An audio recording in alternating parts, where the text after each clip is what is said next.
March 12, 1943. Lille, France. The streets are quiet, but the morning air carries the faint metallic tang of fear. German patrols pass in rigid formation, their boots clattering against the cobblestones.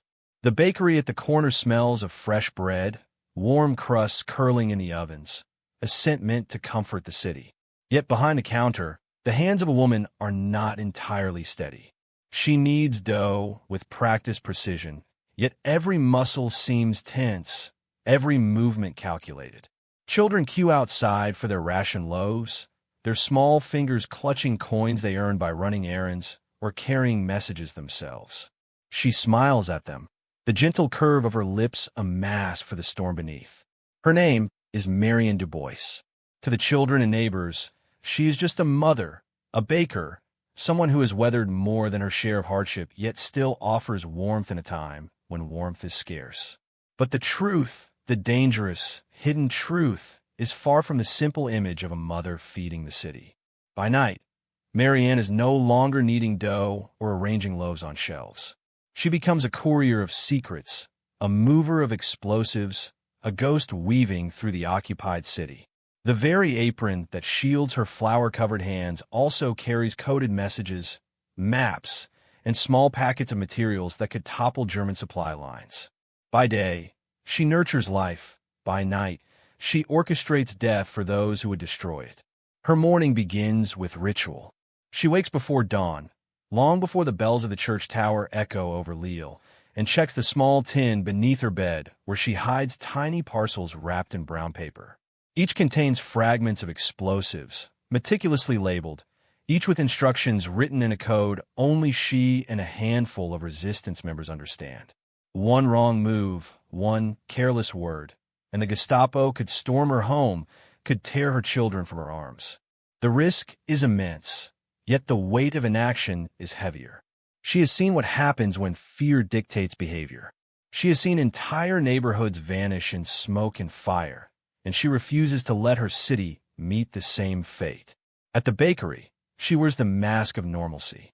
She greets the regulars with warmth, exchanging pleasantries, asking about illnesses, small victories, family news. Yet beneath her smile, she calculates. The German officer who collects bread for his unit today is taller than most, with a scar that mars his jawline. He observes, subtly, watching movements, noticing patterns. Marianne ensures she follows the routine exactly. The same coin placements, the same way the flour dusts her apron, the same angle she uses to lift the bread. Small details, almost imperceptible but critical. The patrols see only what they expect to see.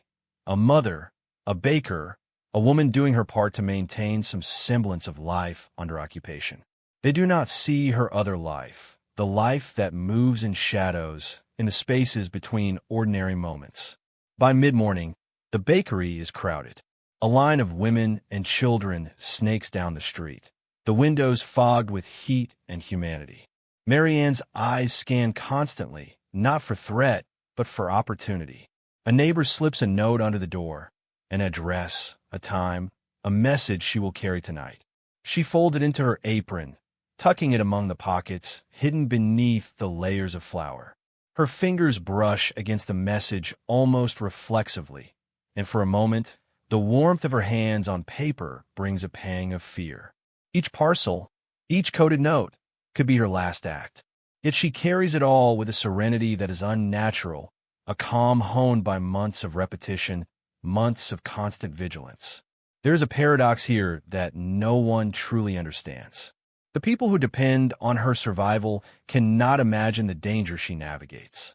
They see only a smiling woman behind a counter, handing out bread. But this same woman could dismantle supply trains, ignite resistance cells, or sabotage German operations without leaving a trace. The contradiction is stark.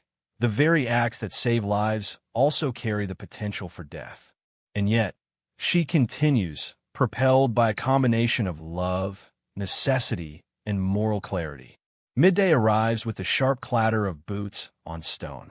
A German officer enters the bakery, inspecting the shelves, examining the bread with exaggerated scrutiny. Marion greets him warmly, offering him the freshest loaf, noting its weight, the way the crust cracks just so. The officer nods approvingly, oblivious to the subtle signals she has embedded in the display. A shift in the arrangement of baguettes, a flour mark in the corner window, both codes for the resistance to note. Her heart hammers quietly in her chest, each beat a reminder of the stakes. One wrong look, one suspicious hesitation, could unravel everything. Her son, Pierre, age 9, tugs at her skirt. He wants a roll, a sweet treat stolen from the rationing rules. She kneels, placing a warm piece of bread in his hand, kissing the top of his head. She smiles at him, and in that smile is a secret world. A world where she loves without reservation, yet carries the weight of impossible choices. She imagines him growing up, wondering why his mother always seemed so distant, why her eyes sometimes flicked toward the street, even in moments of domestic normalcy. He cannot understand, and perhaps he should not. The innocence of childhood is a shield she desperately wants to preserve, even as the city burns quietly around them. As afternoon descends, the bakery quiets. Few customers remain, and Marianne begins the careful process of preparing for the night.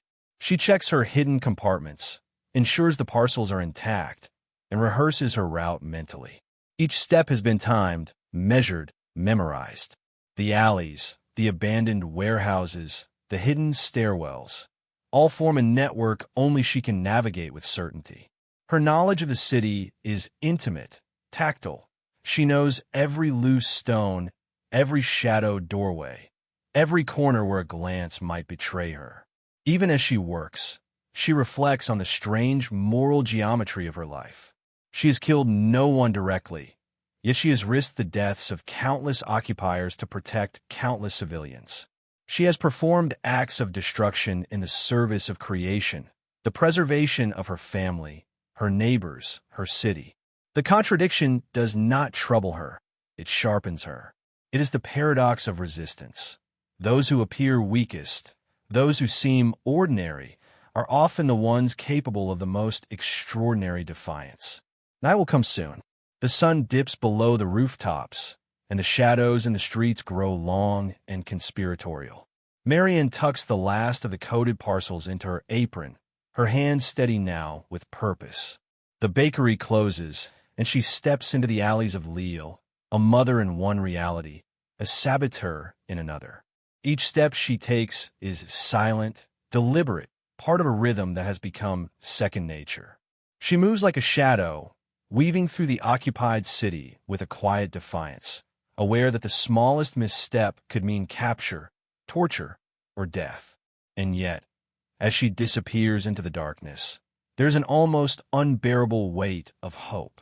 Hope that the children will eat tomorrow, that the city will survive, that the quiet acts of defiance, the deliveries, the messages, the coded flower marks, will accumulate into something meaningful. Hope that one day, the world will remember that heroism is not always loud, that courage can take the form of a mother smiling behind a counter, carrying bread in one hand and explosives in the other. Marianne's story is just beginning, and the streets of Lille wait with bated breath. Each loaf, each parcel, each measured glance carries the potential for salvation or annihilation. The morning will come again, and she will return to her counter, her apron dusted with flour, her heart heavy with secrets. The city will not see her for what she is. The occupiers will never suspect the paradox she embodies. And yet, in the quiet rhythm of her life, in the careful choreography of her survival, the first spark of resistance has already been lit. April 7th, 1943. Lille, France.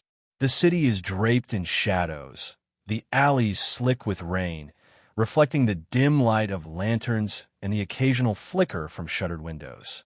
By day, Lille seems subdued, cautious, as if holding its breath beneath the weight of occupation. By night, it becomes a city of secrets, a labyrinth in which lives are gambled and loyalties tested. Marianne moves through it like a ghost, invisible to the German patrols that still march predictably, like metronomes of fear, along the cobblestone streets.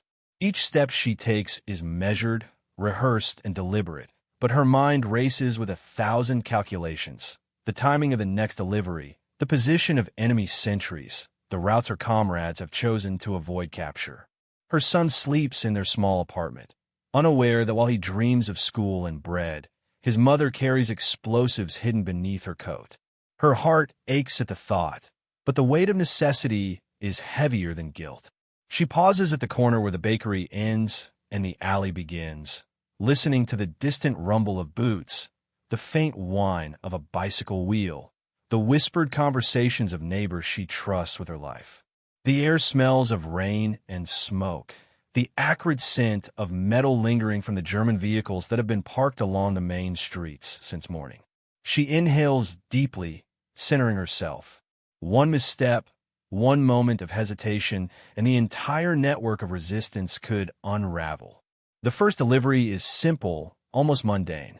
A small parcel, no larger than a loaf of bread, wrapped carefully and labeled with a code known only to a few. She slips it beneath the loose bricks of a crumbling wall near the old church, a location that has been used countless times by the resistance. The action is so quiet, so ordinary, that any observer would dismiss it as a woman fidgeting with her hands. Yet every motion is deliberate. She notes the shadows cast by street lamps, the glint of a German officer's helmet in the distance, the faint sound of someone moving hurriedly behind a shuttered window. Nothing can be left to chance. By the second drop, the risk escalates. She navigates a narrow alleyway where the walls are close, damp, and lined with broken shutters. A courier has been spotted earlier in the evening by a German patrol, and the city feels taut, like a violin string ready to snap. Marianne adjusts her route, improvising the final steps to ensure the parcels reach the intended recipients. Her fingers brush against the concealed explosives, feeling the weight and potential in her hands. Each small device represents not just destruction, but hope, the chance to cripple enemy supply lines, the possibility of survival for those who cannot fight. The paradox of her life is stark. She brings death so others may live. She destroys in order to preserve. She pauses at a hidden staircase behind a burned-out warehouse, listening to the quiet hum of the city around her. Somewhere above, pigeons roost silently, oblivious to the human chaos below. She checks the packages again, ensuring that each is intact, that no markings betray their purpose. It is a moment of calm, brief but essential, before she descends into the dark streets once more. Her heart pounds, not just with fear, but with the weight of responsibility. Lives depend on her discretion, her speed, and her courage. And yet, for all the danger, there is a rhythm to her work, a quiet choreography that she has mastered through months of practice. In one particularly narrow passage, she encounters a group of children playing in the shadows. They freeze at her approach, sensing the danger, yet not fully understanding it. Marian smiles, offering a small nod, a reassurance. Their innocence is fragile, and she guards it fiercely. She imagines their futures, what the war has stolen from them, and what she hopes to preserve. For them, the parcels she delivers are invisible, intangible, but essential. Without the quiet acts of defiance, the city would be a different place entirely. She thinks of her own son and the life he deserves, a life not dictated by fear and occupation, but by the small freedoms that she fights to reclaim each night. The third and most critical delivery takes her to the outskirts of the city, where the factories and depots hum with the machinery of war. German vehicles are stationed here in clusters, soldiers moving with disciplined precision. Marian slips through the back gates, unseen, blending into the shadows of supply crates and abandoned carts. The explosives she carries are small, deceptively simple, but meticulously designed to disrupt the enemy without causing unnecessary civilian casualties. It is an exact science, one she has learned from months of trial, observation, and the counsel of the few who trust her judgment.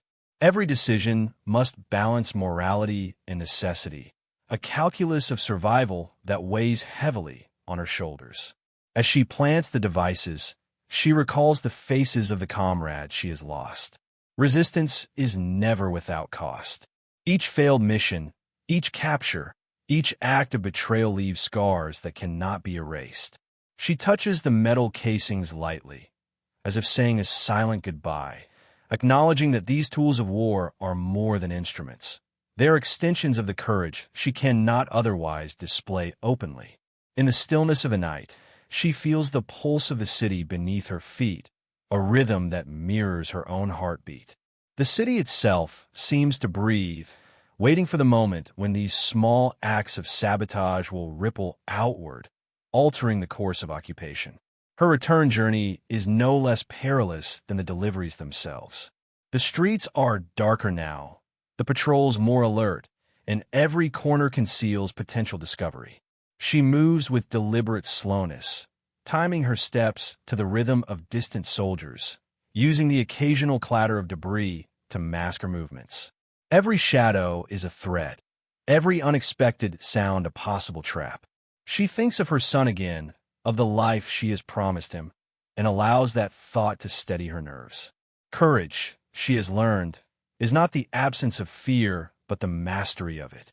By the time she reaches the safety of her apartment, the first glimmers of dawn are beginning to seep into the sky.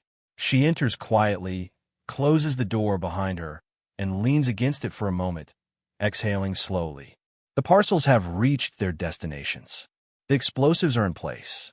Another night of danger survived. She listens to the city awakening, the muffled sounds of footsteps and horse-drawn carts, the low murmur of families beginning their day. In this brief reprieve, she allows herself a thought of satisfaction, though it is tempered by the knowledge that the war is far from over, and each night will demand the same courage, the same precision, the same delicate balance between life and death. Marianne sits at the small kitchen table, her hands still shaking slightly, and writes a brief note to the others in the network, confirming the deliveries. She hides it under the flour sack in the corner, as if nothing has happened. Her son stirs in his bed above, oblivious to the peril that has surrounded him for hours. The paradox of her existence is almost unbearable. She nurtures, protects, and loves while simultaneously orchestrating acts that could kill, disrupt, and destroy. Yet the necessity is undeniable. She cannot allow fear or hesitation to dominate. The city depends on her resolve. As she extinguishes the last candle and prepares for a few hours of rest, her mind drifts to the wider network of resistance fighters, the ordinary men and women who risk everything quietly, invisibly, without recognition. They are ghosts in their own lives, their courage unseen, their stories untold. And yet, in these hidden acts, the true machinery of resistance hums quietly, inexorably, reshaping the occupied world from the shadows. Marian knows she is but one small part of it, yet her impact is profound. Each step she has taken tonight, each parcel delivered, each shadow she has navigated contributes to a greater narrative, one that will outlive her if history remembers to record it. She lies down, closing her eyes, but sleep is uneasy. Every sound in the building makes her flinch, every creak of the floorboards a reminder of the stakes she faces. The city sleeps, but danger does not. And somewhere in the still darkness, the first hints of change begin to stir, the effects of her work tonight quietly rippling outward, altering the possibilities of tomorrow. The risk, the paradox, the quiet courage, all will be tested again, and Marianne knows that her role in this story is far from complete. The night has passed, but the battle continues, unseen by the world, felt only in the heartbeat of those brave enough to walk its shadowed paths. May 1945. Lille, France. The war is over, but the city is not yet whole. Streets are littered with rubble, windows are shattered, and the smell of smoke still lingers in the air like a stubborn ghost. German soldiers have vanished, leaving only footprints in mud and the faint echo of a march that once dictated life. Citizens emerge cautiously from hiding, blinking in the sunlight, unsure of what remains and what has been lost. Marianne walks among them, the weight of years pressing on her shoulders. Her apron is no longer dusted with flour or hidden parcels. It is clean, almost too clean, yet her hands bear the invisible scars of nights spent in shadows. She looks at the people around her, neighbors, former customers, children she once fed, and wonders how many recognize the role she played, quietly, in preserving the life of the city.